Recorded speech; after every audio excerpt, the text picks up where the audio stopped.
Hi everyone, it's Carol from Crinkled Path Journals, and it's another Thrifty Thursday, Thrifted Treasures Day. Come see what I found.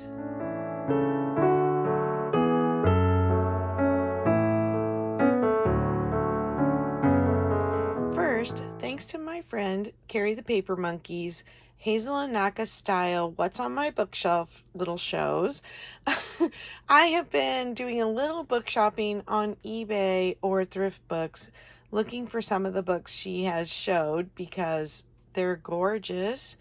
And while I'm name dropping, Thrifty Thursday is hosted by Sheree from Turquoise Dreaming, and Thrifted Treasures is hosted by our friend Dale at Not Too Shabby Chic. So these are books that Carrie showed, and I was very fortunate to find them for reasonable prices, either on Thrift Books or eBay. This first one, once I saw it, I knew I had to have it for travel journaling. We do a lot of camping, traveling, overlanding, and this book just had so many natural, woodsy florals. I just think it'll be perfect for a travel journal because of the kind of places we like to go. We like to do a lot of national parks and national lands. So I think this is nice and compact, and it will travel along with me in my travel ephemera kit.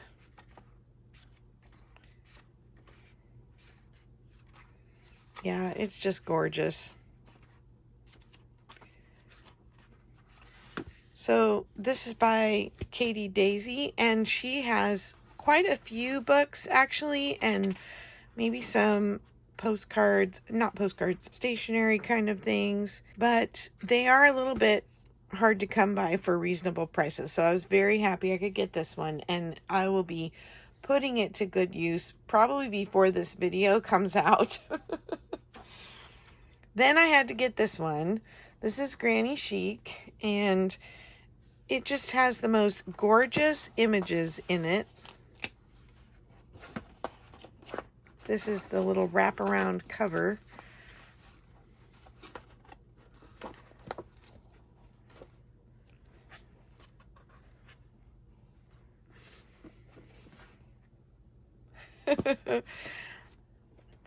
It's all the things we love to collect in one place, and so it's absolutely so amazing just to thumb through.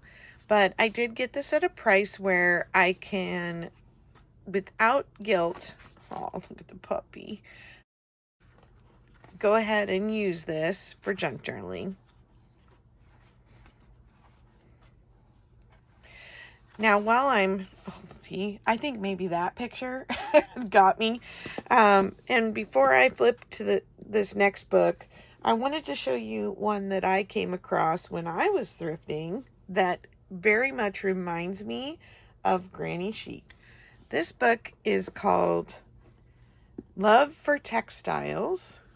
I gotta turn it this way, it's so big. I'm gonna whip out my ruler.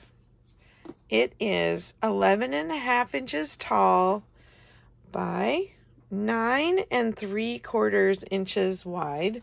It's a monster. And look at how thick it is. Tons of pages. But as I open it, tell me this doesn't remind you of Granny Chic a little bit.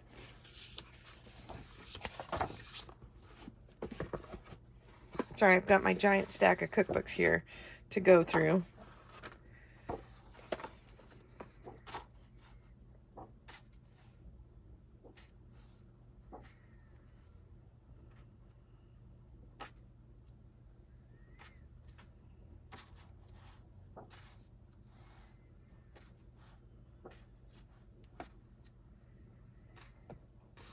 I love that. It is very cozy. Look at the nature photos as well. Oh, look at this giant locust.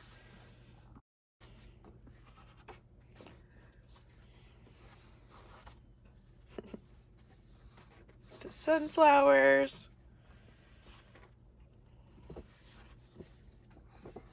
I love the mismatched chairs. I really would like to do that on our porch.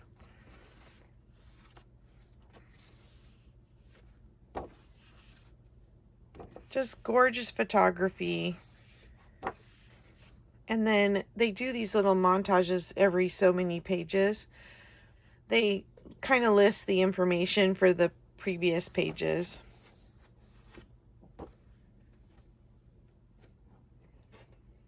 I love the photographs here. So cute. Anyway, I was very excited to find this one. And if you like Granny Chic, you might need this one too. And let me quick give you the information. It's copyrighted by SY. It's produced by IKEA, the furniture company. But you can see the information here. Okie dokie. Hope you find it if that interests you. And then this last one is one that she showed. This one is also one that I've seen Meg from Chasing Retro show. Sally Go Round the Sun. It's a children's poetry book, but I love the 1970s art. So when they both showed it, it's been on my list for a while to look for it. So I got serious about trying to find it because I think it would be amazing in my 70s memory keeping journals.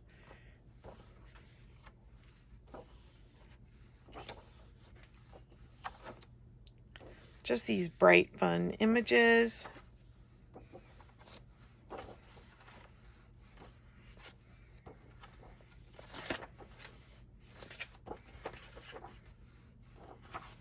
He's got a pig on his shoulder. Oh, it's the to market to buy a fat pig. Counting rhymes. See, another chicken gets me every time. We just found a chicken that has managed to not get eaten by something. They have to be on eggs for 3 weeks for them to hatch.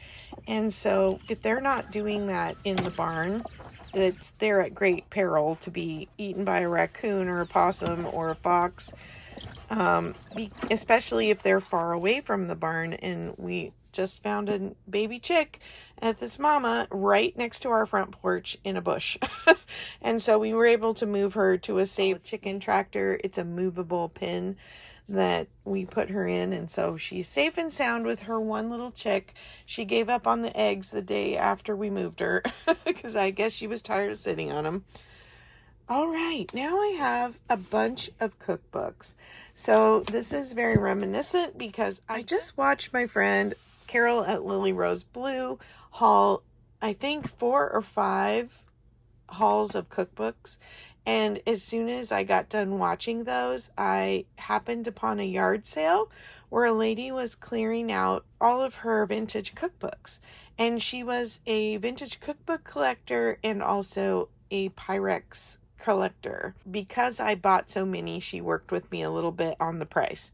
So first I have these encyclopedia cookbooks, 1, 2, and 3. These are by Good Housekeeping, and they are from... 1965. But I love the images in these. Mono printing again.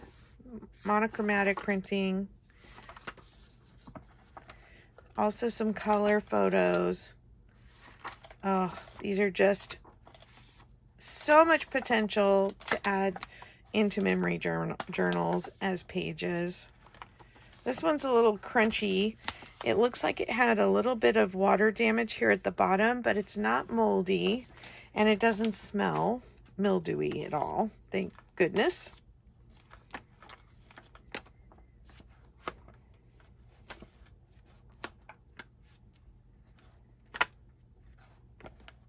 But I just love the images.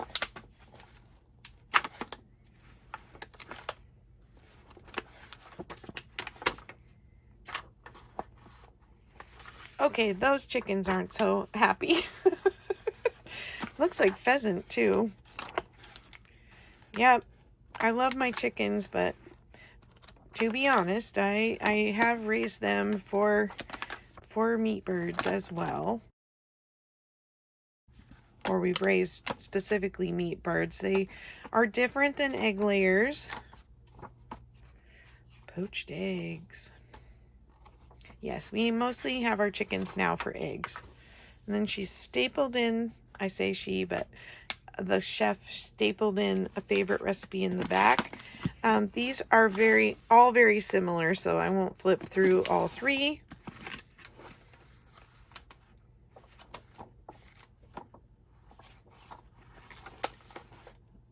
So I was very excited to get those.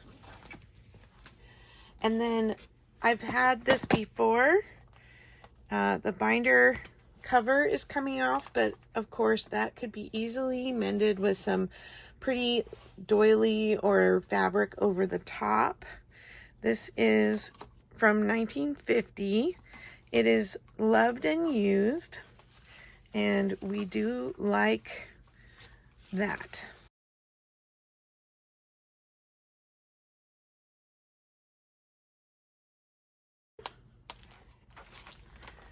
We were just talking about that at the live sale. That was last week. It's fun to have a little of the patina of having been used.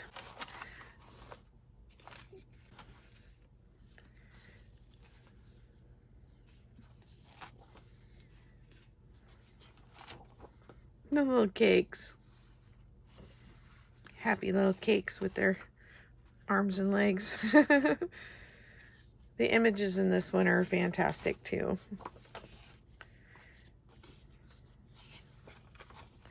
This would make an awesome domestic arts journal.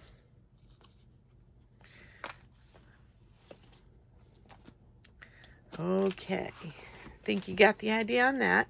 Okay, this, whenever I see this, this is another cookbook that I always grab. And then my other favorite that's never far from my hands is this one. I've showed this before. This isn't from this haul, but I always keep this one close at hand because the illustrations in this one, Tasha Tudor, amazing illustrator. She does children's books, and then she did this one Betty Crocker Kitchen Gardens book. And she's an absolute favorite, but this is another favorite of mine. I keep my eyes out for this one whenever I see cookbooks. And the illustrations in this one are really fun too. I gotta move this aside. This one's from 1949.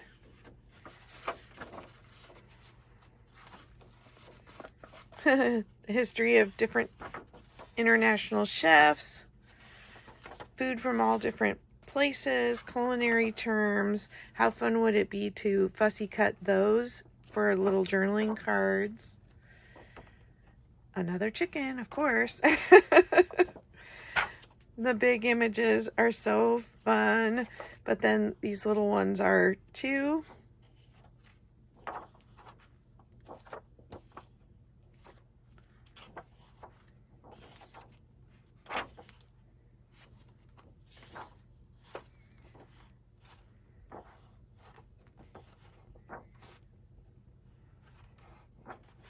All the different kinds of eggs. Look at the cute mouse carrying all the dishes.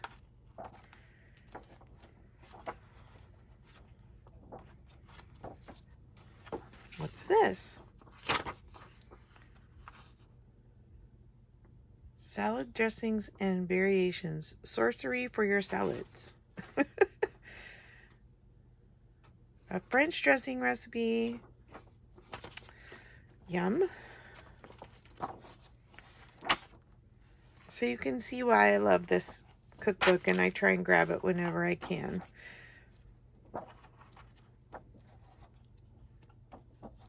Bears in line for food.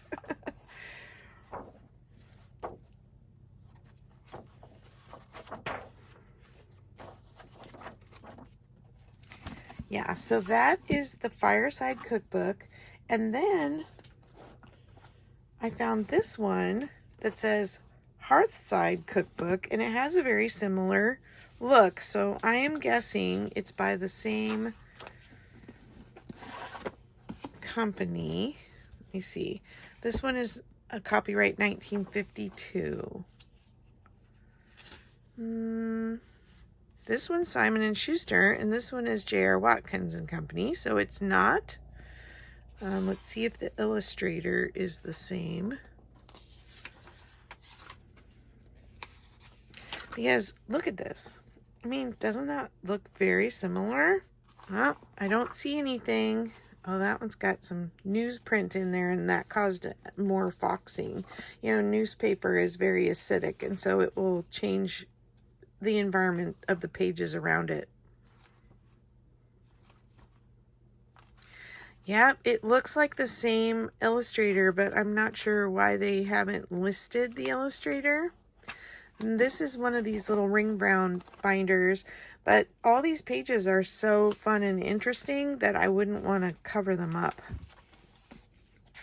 But maybe as an altered cookbook journal where you actually were going to add more cooking things to it instead of like I do with memory keeping. Yeah, I don't see anything about an illustrator, but man, they sure look the same, don't they? Well, this one's the Hearthside one, so keep an eye out for those. Then I got this other ring-bound journal, which is Betty Crocker's Dinner for Two. This is a little one. It's 8 by 5 3/4. Again, the similar mono printing. This is from 1958.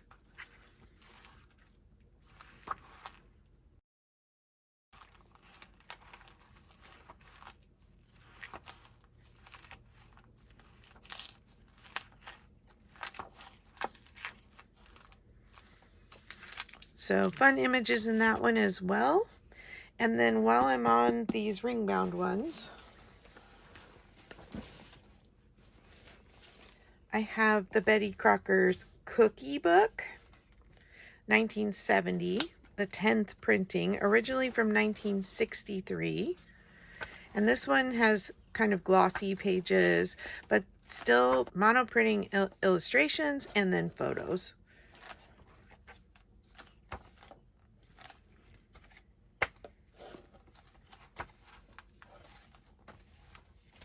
And they're all cookie recipes.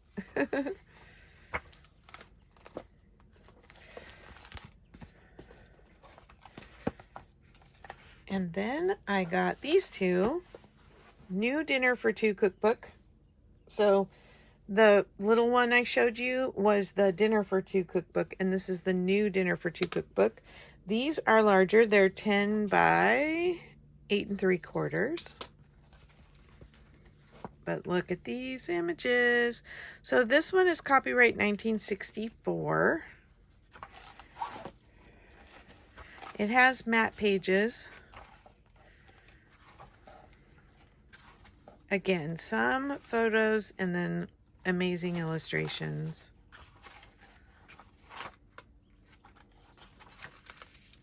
They're just so nostalgic, aren't they?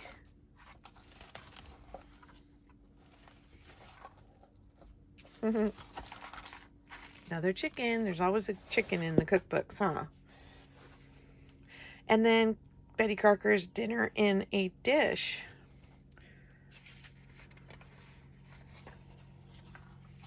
This one's a little scuffed, but at least it's not mildewy. This one is 1965, so all from about the same era. A little watermark here. Again, these don't smell at all, thankfully.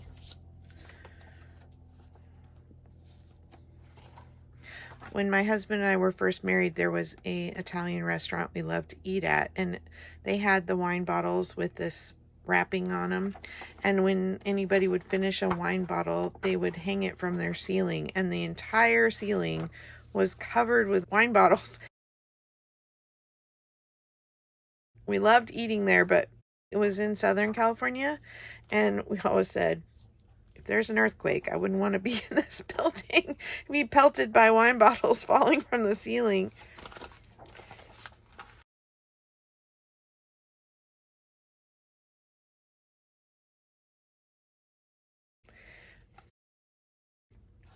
All right, now I'm not going to flip through these. I'm just going to show you the covers.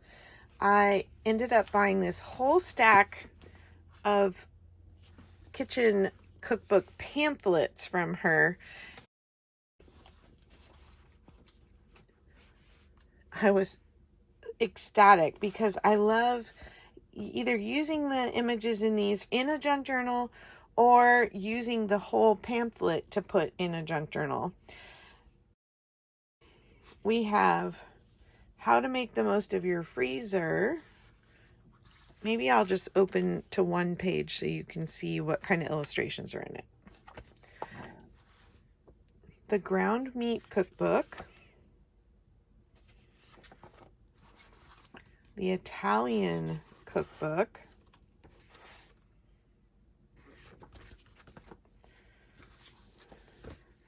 This one's missing its cover. It's a cake cookbook. The casserole cookbook.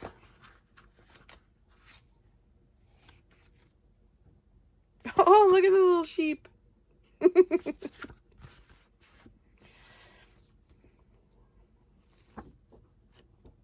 This one has photos. Oh, there's some illustrations. Enjoy good eating every day, the easy, spry way. And then we have this little toast talk. This one's really thin. I love the little toast with the arms and legs. Kind of reminds me of those cakes we saw in one of those first cookbooks. This is not what I paid. This is what she paid, I guess. Knox Gelatin Desserts. Genuine recipe book.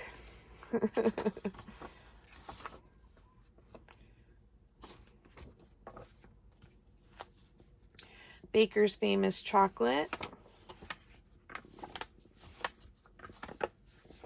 Well, not very many pictures in that. Oh, that's cool.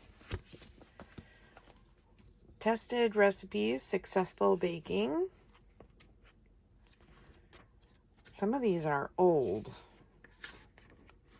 1937. Sunsweet prunes and apricots. I love the little drawings in this one. New Frigidaire Electric Range Cookbook.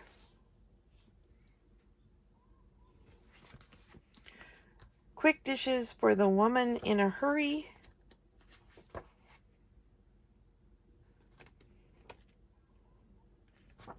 Got two of those.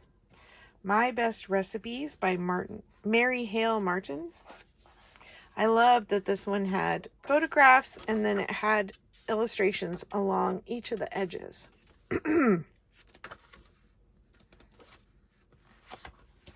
Salads and salad dressings.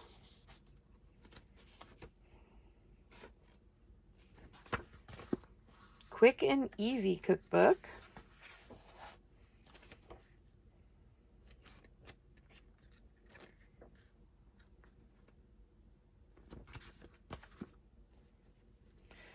The Sunbeam Automatic Mix Master. So this is a product manual and cookbook for different Sunbeam products, including the mixer as the main feature. Kerr Home Canning Book. What's this? Ooh, Chic Web Typewriter Company. Oh, that's fun. And look at it, it's got a chicken on it. I didn't even see this when I bought these. There's some, I guess this one just has photos. Nescafe coffee flavored desserts.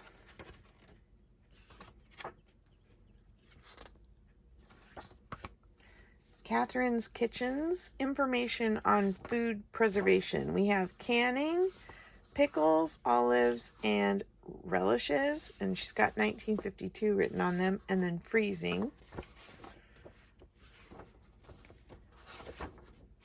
No illustrations in these. This is the logo from the local newspaper where I grew up, the Sacramento Bee. Quicker ways to better eating. Got some really nice photos and illustrations. The Metropolitan Cookbook. I think I got a few of these. Let's see if I see them come up. I thought I tried to keep them together, but look at how they're little. All the food has faces. Paleo, ricotta, and mozzarella. Yum. Another Kerr home canning, and I got 3 of these. They have different covers. This one's missing a cover. Okay, so see this one? This one starts with that first page, so it doesn't have the cover. This one is pretty rough shape, but the images are vibrant. Gorgeous.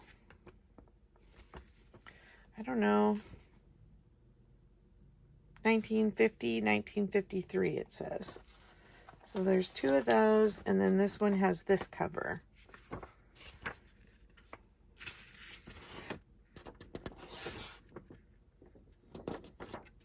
No date on this one, but still those really vibrant images. Recipes for happy holidays. This is a tiny little pamphlet. Oh, there's another chicken. Gosh, I should have had a contest and had you count the chickens or something, huh? Maybe the next time I do a cookbook haul, I'll do that. Another one of the Metropolitan cookbooks with the happy food. We have Casey baking powder, griddle cakes and cake. This is another little tiny one, but I love the cover image, and I think it would be fun to tuck the whole thing into a journal. Star recipes from the Sew and Sew Club. Sew and Sew. From Napa, California. Not far from us here. Look at the foxing on the pages, and then advertisements in the back. Yes. Whoop-de-doo barbecues. This is another little thin pamphlet, but I liked the drawings. There's another chicken. Let's eat outdoors.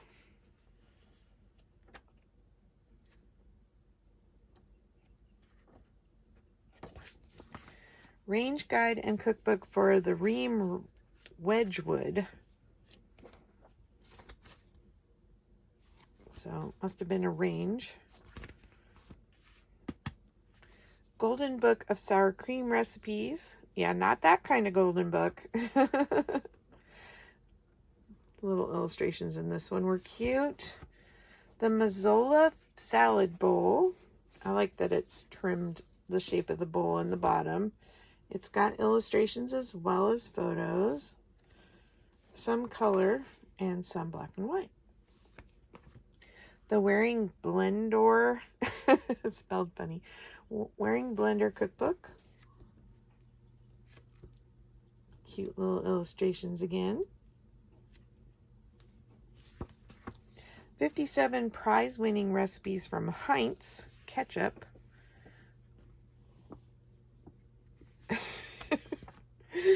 The Fleischmann Treasury of Yeast Baking.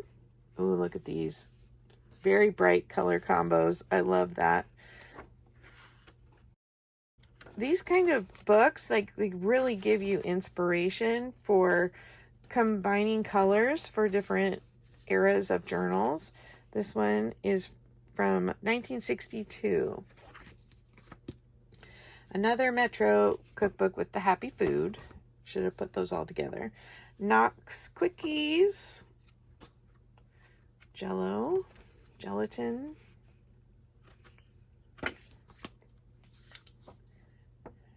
Instruction book with 30 recipes from the General Electric sandwich grill. So I don't know if this was a flat griddle, probably. Unfortunately, they don't have a picture of the actual product where it came from. Then we have Hamilton Beach. Isn't she cute? With her cake and her pinafore apron.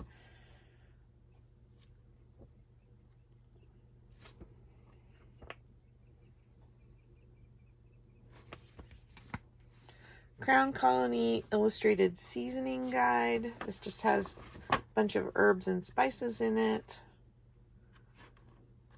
Another cute tuck-in as is. Preem. I had never heard of this. It was an early powdered creamer to go in your coffee. So if you didn't want to try and keep cream fresh in your fridge, you could use this freeze-dried version. Here's two more Metropolitan cookbooks. I just thought these were so cute, and that she had collected several.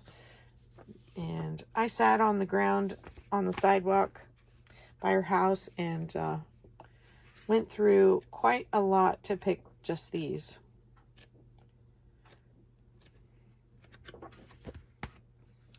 "20 famous cranberry dishes."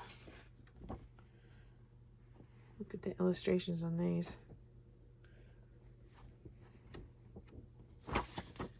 By Ocean Spray.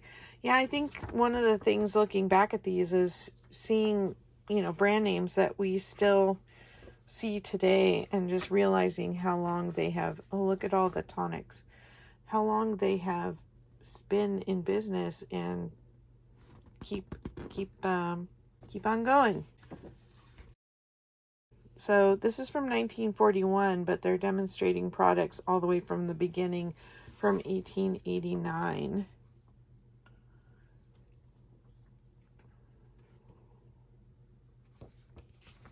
And last but not least, everybody's favorite, The Joys of Jell-O.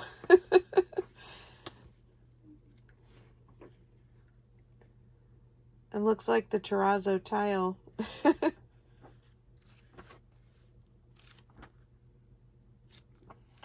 Yeah, Sarah from New England Junk Journals was flipping through some aspic recipes, and she's like, I just don't, Jell-O's okay.